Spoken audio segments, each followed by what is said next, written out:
that was such an amazing moment of your life. And we weren't friends at that point, you know, to the extent that we are today. I'm sure that we'd hung out or met a few times at that point. And I came to see you in Chicago. But it was just from afar, this amazing, like, you know, phoenix rising from the flames where, you know, your breakup had been very public and it's awful to go through heartache, but then lumping all that on top of it is excruciating.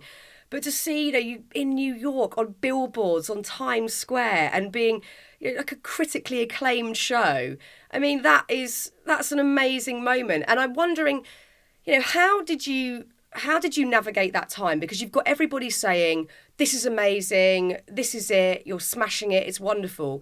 It's one thing to sort of have that kind of boost go on internally, but if you're also going through heartache, that's not going to fix the heartache. You've got to do the inner work as well to feel like you're actually, you know, back to where you want to be and sort of fully feeling okay. Did that help you, or was it all surface? I think there was a lot of surface there, if I'm really honest. I think that relationship breakup took me a long time to get over. I'm really sensitive. Yeah. So as much as I'm all out there and, you know, I've got this kind of jazz hands personality, I'm actually very, very sensitive.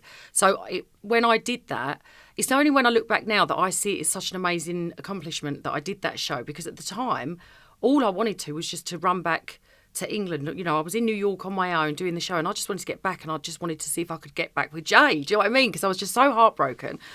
But I would say that it probably did repair me a little bit, in as much as the fact that I went to New York, nobody knew me there. So when I did the show in London, the press were all on me, you know, and they were watching every move, and you know what it's like, all these stories were coming out of what he was doing, what I was doing, you know, playing one off against the other, and it was driving me mad. So to actually go somewhere and be anonymous was an incredible feeling. So that did heal me, but if I'm really honest, the whole time I was there I was probably still quite heartbroken. Yeah, and lonely, because you didn't really have lonely, but then I started to, in a strange way, it was the first time I accepted the loneliness and started to enjoy it.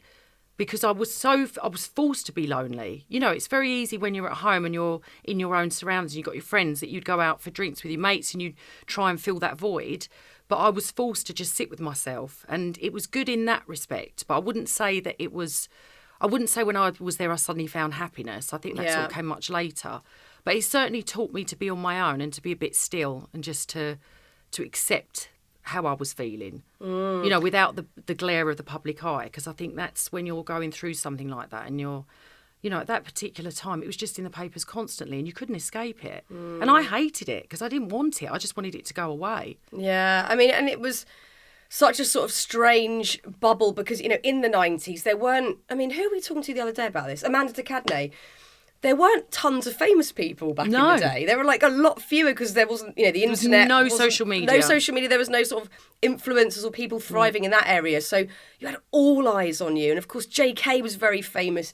You know, you're very famous. And it was just like this implosion of everyone wanting to know what you were doing. And you were also living in quite a strange bubble in the fact that due to JK's job and how he was sort of operating on that level, he came with an entourage, which also you weren't on board with. So you had this sort of strange bubble that you were living in, and then all of a sudden that just sort of dissipated, and it was kind of, I guess there must have been a feeling of, right, well, what now? Because you'd been in that for so long, and with the hopes that it would continue.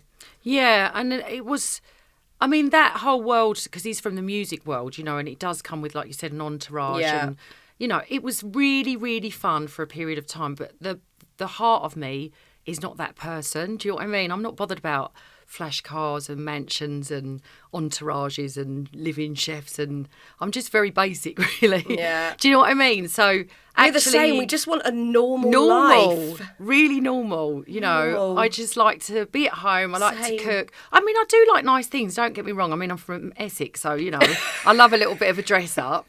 We all love a bit of a dress up. Yeah, but I like basic things. Yeah. And as lovely as it was, that's what that taught me as well, is that life, unless you're really, really happy and content in it, then it's not for me. I couldn't make sacrifices, you know, to just have a certain lifestyle. I have to be true to myself. And actually, that wasn't me. I think when we started the relationship, it wasn't like that.